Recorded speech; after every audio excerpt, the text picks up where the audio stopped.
miss your bus. You can hurry up, 'cause you got too much stuff. When they see you coming, take off running from you, from you, from you. Bow, bow, bow, bow, bow, now. Pack light. Oh my goodness. 7-game series. Phoenix. Damn, my prediction gone out the window, boy. Phoenix, that was the one. I think y'all gave away game 1. Phoenix then looked like they had it in game 2. I'll be real. Now that the damn, I feel like I got syrup on me. Now that the inverted screen has been, I think Phoenix's go-to offense is cooked, and now they're looking like the fourth and fifth seed that. Oh shoot, let me move over. Now they're looking like the 4th and 5th seed that they were. Yeah. So funny enough, Phoenix has been running and abusing, especially in the playoffs. Can't really speak to them too much on the regular season, but they've been abusing that inverted screen so much to the point where now that it's nullified, is looking spooky for them. And you know how you know it's looking spooky? You didn't even see aces go into zone. So it's crazy how a 52 match, sorry, a 2-3 match, 2-3 zone match ended up winning the aces a game that they probably shouldn't have won. And now the inverted screen stuff, it's over. The pickoff screen shit is over. I don't know. It's just nullified. You did not see the aces go into their 2-3 match zone. I don't know if they did. I watched most of the game, but I don't know if there was a moment where they did. But from what I saw for the most part, was they were in man.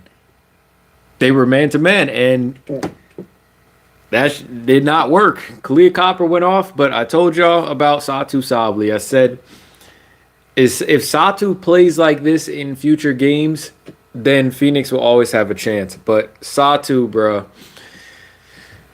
The thing about Satou is I think she kind of shares similarities with a lot of different WNBA forwards and wings. It's just that their good games are the exception. And the games that you get tonight are usually what, she does. Especially Satou does. So this is going to be a rather short live stream because I'm not sure what changes for Phoenix, but I do know that they can scout past this. You see what I'm saying? They can scout past this. For the most part, no adjustments were made from game 1 to game 2, and it is kind of tough to make adjustments in with one day off. I can understand that, which is why WNBA final scheduling, I don't know what's going on. I don't know how many days they get from next game. They probably do get 2 days now for travel purposes, right? Maybe. I'm not sure. I'll check that out. But, yeah, WNBA scheduling didn't help them in the first game. But I believe Becky Hammon just picked up 2 key wins. They defended home court just because they were able to make adjustments. An in-game adjustment. And what that does, for the people that might not play, when you're able to take the power out of your opponent's power play, now going into next game, you're actually less worried about it from a team standpoint, from a player standpoint. When you understood that, okay, this play that we ran or this defensive set that we ran worked, now you don't fear it as much because now it's like, okay, we have something we can fall back on. Let's just try our best to run this man-to-man coverage. And if that doesn't work, we have some insurance. So it actually gives players a little bit more confidence as well. So Becky Hammon, just due to that in-game adjustment from game 1 going into that 2-3 zone match, she really just led the team to 2 wins against Phoenix. Satou can't play like that, bro. Satou miss high dribble. You can't stop doing that. You can't play like that. Not in the finals. I get it. She had a solid second half, but again, this is what we talk about with Satou. What Satou are you going to get? Are you going to get game 1 Satou Sabli, or are you going to get game two, Satou Sabli? A lot of this falls back on Satou Sabli, if we're being real. Sammy Whitcomb hasn't been as active as I believe she should be, but a lot of this falls back on Satou because if you can at least have your big three putting in work, the games will be close. But if one of your big three isn't putting in work, and especially if they're not getting help by a rotational player or a bench player, Phoenix doesn't really have that deep of a bench other than DeWanna Bonner and maybe Kat Westfeld. But Kat out there chucking bricks. I don't know where Kat's finesse has gone. She's still rushed. Ever since the first game where she went 0 of 2 for her first 3-point attempts, those shots didn't look rushed. Catherine Westfeld looked more rushed today than she did in game one. Game one, she looked a little bit calmer, but the thing is, I think she got in her own head with her misses from three. So now she's in her own head. You feel me? I'm just like, Kat, there's nothing to worry about, shorty. You're going to get like 2-3 threes a game. Yeah, they're important shots. You probably should try to lock in a little bit more so you can hit them. But they're good looks. They're wide open looks. You shot them fine. It's not like your mechanics were off or nothing like that. Just shoot the ball. Stop worrying. So now I think Catherine Westfeld's in her head, which, explains some of the shots she was putting up this game, even though the game was out of reach. But still, she could have put the game in reach if she maybe knocked down one of them. But she's chucking way too hard. Now the mechanics look like they're kind of off. She's don't have her feet set, nothing. A lot of WNBA players can't get a shot up if it's not in a catch and shoot type situation. They can't, dribble or shot create for themselves. A lot of it is relying on other people too, or flow of the offense. So it's tough. It's tough. But what I do know is that your big three has to show up. The only way this works, the only way Phoenix doesn't look like a JV team is if your big three actually shows up. And Satou, again, my only concern, not saying that Kalia Copper doesn't have some of these games, these Satou Sabali-like games as well, but the thing is Satou is, we've grown to expect that from Satou Sabali. The good games are the exception. Phoenix can definitely turn this around. I won't say that they can't.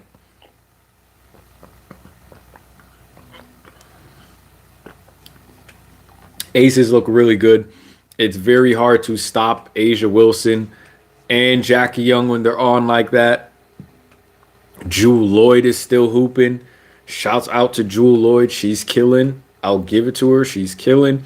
She's been that consistent player off the bench so far. We said on last stream, I don't know if you're going to get this from your bench like you did in game one, but if one of those players on the bench can be somewhat consistent, then you'll be okay. And tonight, Jewel Lloyd kept up that bench consistency. I believe she was 3 of 5 from deep. She might have had a couple more buckets, but Dana Evans kind of wasn't settled. She wasn't necessarily letting the game come to her, so she was a couple turnovers, a couple passes on the pick and roll where she had the lane herself. So she didn't really settle down. Y'all need to stop flipping, posting, reposting shit and just, oh man, I had a good game. Yeah, let me repost all this. It's just like, yo, relax, center yourself. These players, y'all need to center yourselves. It's not saying that you can't celebrate your accomplishments, but you have to, if you don't know how to bring yourself back to zero or bring yourself back to center, stop posting shit. You need to restart your brain again to do the exact same. So you can draw the exact same things and then bring that into game two. Because it's different of just doing it in one game. Having that carry over to multiple games where you're constantly making improvements and you're consistently getting better from each game. You might not have the same type of performance, but you're staying consistent with your reads. You're staying consistent with how you're playing, your approach, your energy, your pacing, hell, your breathing. That comes from taking a step back and being like, okay, boom, I'm back at square one again.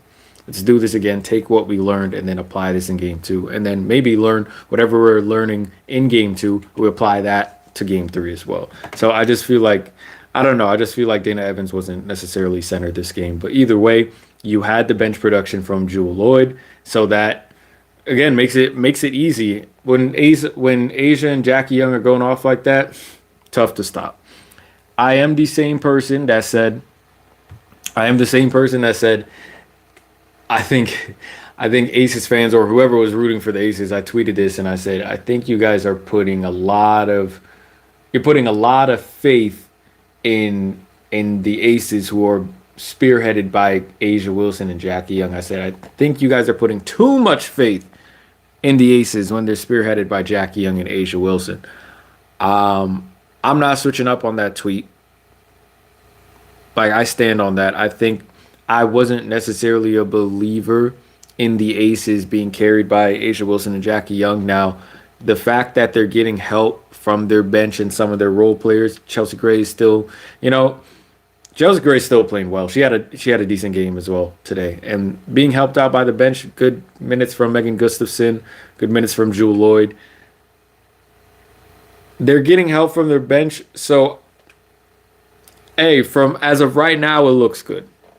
As of right now, it looks good. If anyone wanted to recirculate that tweet and be like, "Oh, what'd you say?" I'd be like, "Hey, they're proving me wrong."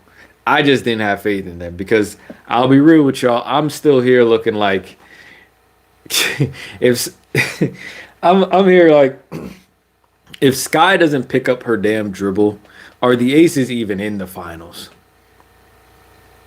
So low key, I low key could have been right, but that's what they say. That's the way the cookie crumbles. So now the Aces are actually being spearheaded by Asia Wilson and Jackie Young, and they're actually putting in work. Asia did work last game. Jackie Young had an off game, but Asia was able to step up for the team. Jewel Lloyd, Dana Evans were able to step up for the team. Now Jackie Young sets a WNBA record and makes WNBA history, scoring the most points in a quarter in WNBA finals, I believe. Correct, 21 points in the quarter. So they are being carried by Asia Wilson and Jackie Young. If you want to say Asia Wilson game one, Asia Wilson and Dana Evans game one, game two, Asia Wilson and Jackie Young. I'm not really sure what happens from here on out, especially in terms of Phoenix. You're going back home, but what is home good for? What is the X factor good for?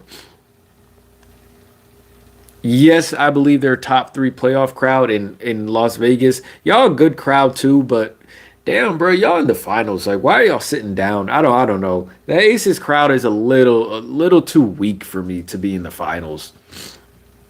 It's y'all. I don't know. I think it's. I just don't feel like you all should be letting Minnesota fans cape harder for their team than Aces. Be like, bro, you're in the finals, Aces fans. Are you serious? And you whooping the other team's ass? Bruh, why are y'all sitting down? The amount of shit I probably get kicked out. I have people telling me to sit down. Why are you guys sitting? Make some noise. Shit. Out there like coaching like it's a first round playoff game. Like, yo, get hype or something. I don't know. But I'm not sure what the Phoenix crowd is good for. I don't know what a Phoenix homestand is going to look like. What's going to change? Because I'll be real with you. If you're telling me this is why they're looking like a 4th seed, 5th seed, because if you're telling me you don't have any other offense outside of that inverted pick and roll, what are we doing? If that's it for you, then Aces might sweep y'all.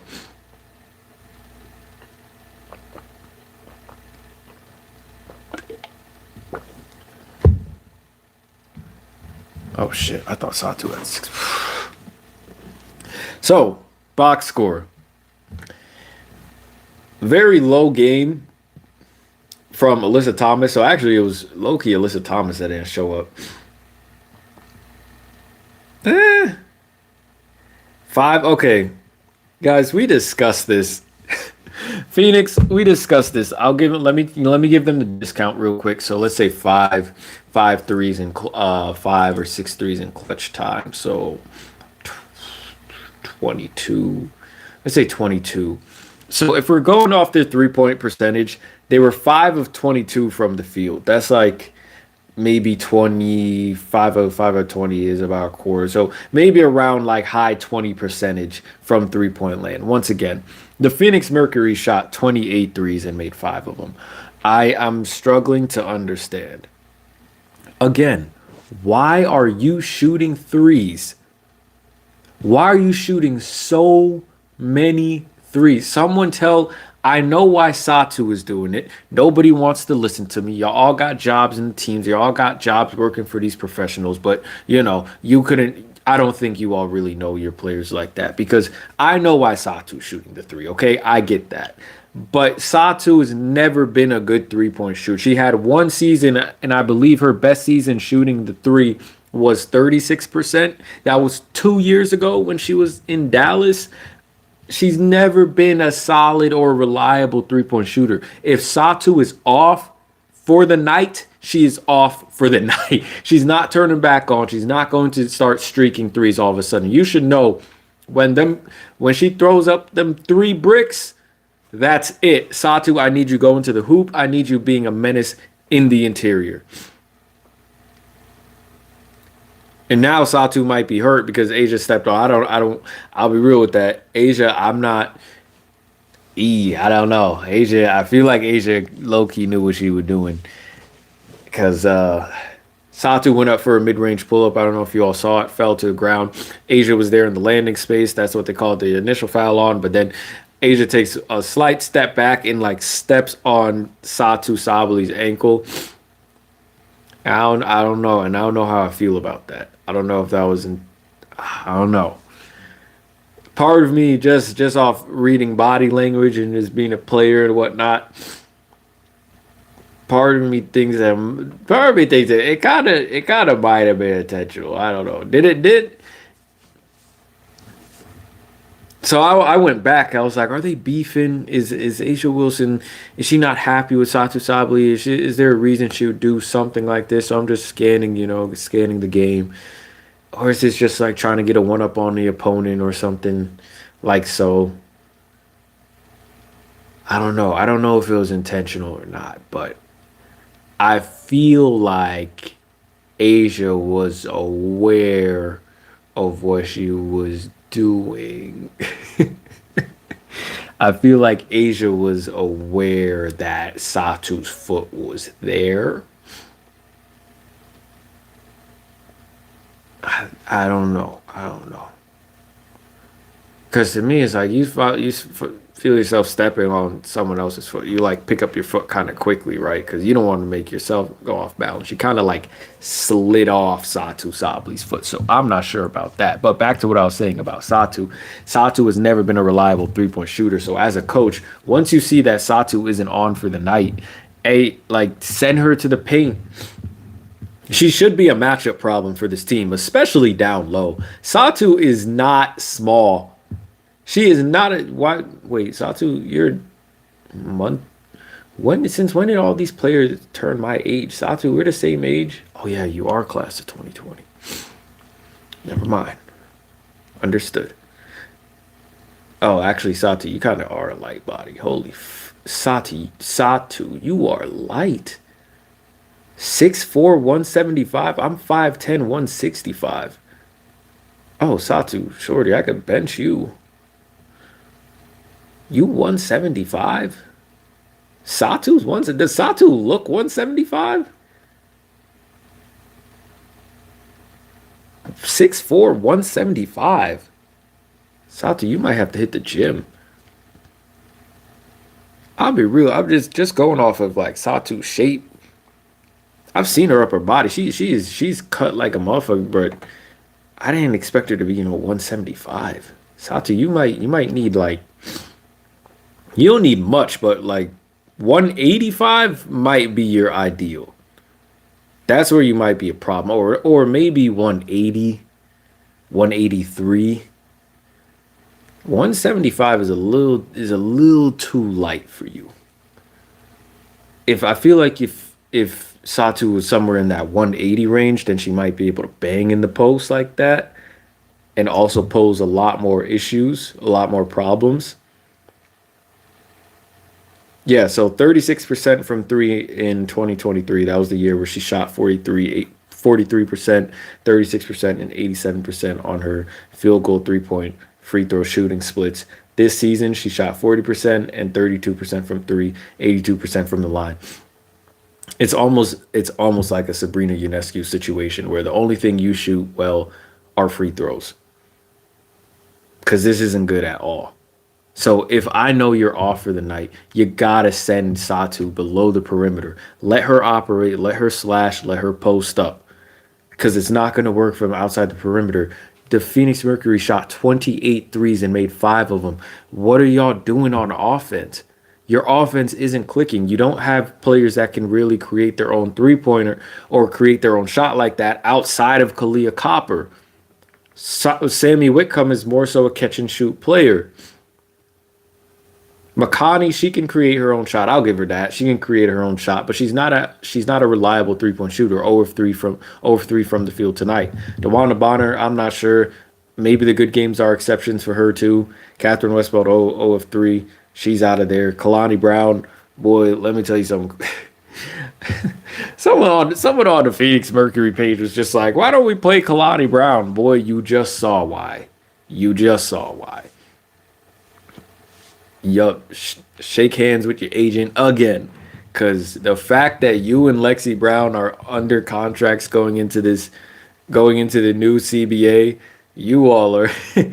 Hey, good job, good job. Whoever their agent is, Kalani Brown and Lexi Brown's, whoever their agents are, that is 200 IQ. Oh boy. 200 IQ, boy. If y'all confused as to why Kalani Brown don't play, there you go. There you go. A lot of these players, bro, geez Louise, what are y'all doing? What are y'all doing in practice? Some of y'all should be in practice before the damn equipment managers get there. Sheesh. Yeah, Phoenix doesn't have any bench outside of DeWanda Bonner and maybe Catherine Westbeld. Well, Sammy Whitcomb, DeWanda Bonner is really just 7. They're playing 7 deep, and the Aces are over here playing 8 deep, 9 deep. Damn. Well, no. Megan Gustafson, Jewel Lloyd, Dana Evans. Yeah, they're about 8 deep.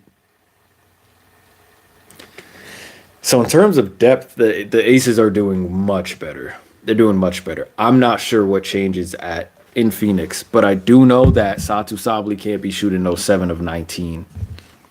She cannot be going 2 of 9 from deep. You could take 5 or 4 of those possessions and probably get something else, especially with only you had 18 free throw attempts from the field. Great. You're killing it on the free throws. You have 5 more free throw attempts than the Aces. The Aces were 9 of 13 from the field. They were 8 of 23 from 3, and they shot 50% on almost 50% on the game, 37 of 75 from the field. There's no reason you should be jacking 28 threes. With the discount, there's no reason you should be jacking 22 threes.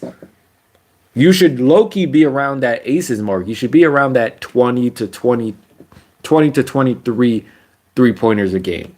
And probably a little bit less, especially since you have Alyssa Thomas and Satou Sabally on your team. You're shooting way too many threes.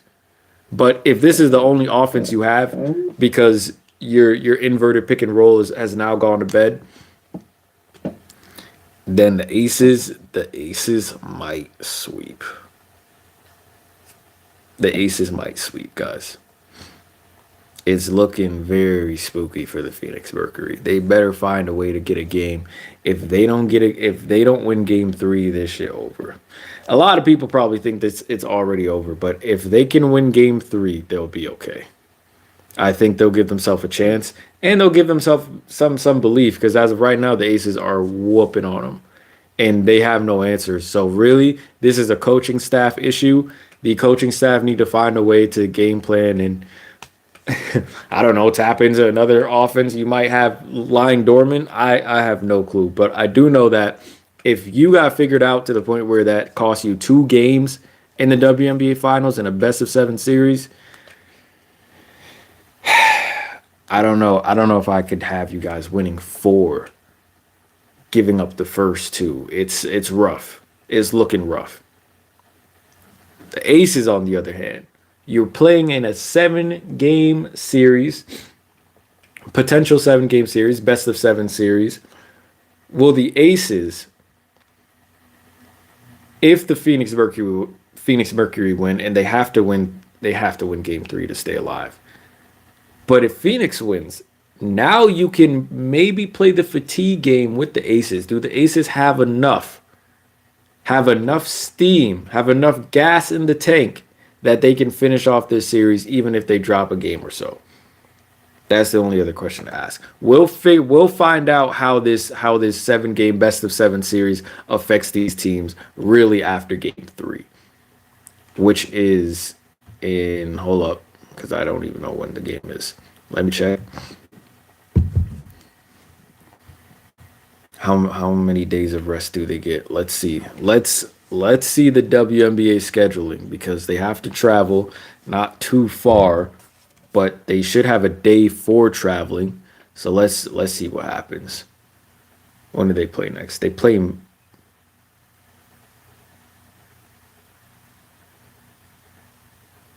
This can't be right. This cannot be right. Oh, okay. Got it. I was about to trip. I was like, they play tomorrow? Woo! I was about to trip. Oh no, Kathy. I said, Kathy, you gone. Kathy, you gone. Shody, you gone. Okay, they got 2 days. So one of the travel days. They play Wednesday, October the 8th. So they got Monday and Tuesday off. That should be enough time. Phoenix coaching staff. That should be enough time to make some adjustments. Okay? And y'all really, again, this all rides on the big 3 for Phoenix being available and actually hooping. You gotta hoop. You cannot be going 2 of 9 from deep, Satou. You gotta find a way. You gotta find a way. But 2 days off, this is good. This gives them time to replan. This is about to turn into a tactical battle now. Game 3 is probably going to be a chess match. Every game's a chess match, but game 3 more so, especially. Okay. I'm not sure why the WNBA thinks it's a great idea to have a finals game in the afternoon, noon, if you're on the West Coast. Please, players, change that in the next CBA. Please change that in the next CBA. The scheduling of the WNBA finals being when the sun's out, we gotta change that. Please. I don't care if the NFL going on. The NFL is in the regular season. Who cares? Prioritize the playoffs. We cannot have no noon WNBA finals games. Okay? That's going to do it for this live stream. Just keep it as short. I got to get outside. We got to get some exercise. Make sure y'all exercise today. It's actually a very lovely day over here in the nation's capital. But until next time, I will see you guys when I see you guys. I appreciate y'all hanging with me, engaging with me, chopping it up. Well, for those who were here, I appreciate y'all hanging with me. I know not a lot of people going to be here because, once again, it's damn near midday. It's not even evening time yet. But until next time, I'll see you guys when I see you guys. Take care. Peace.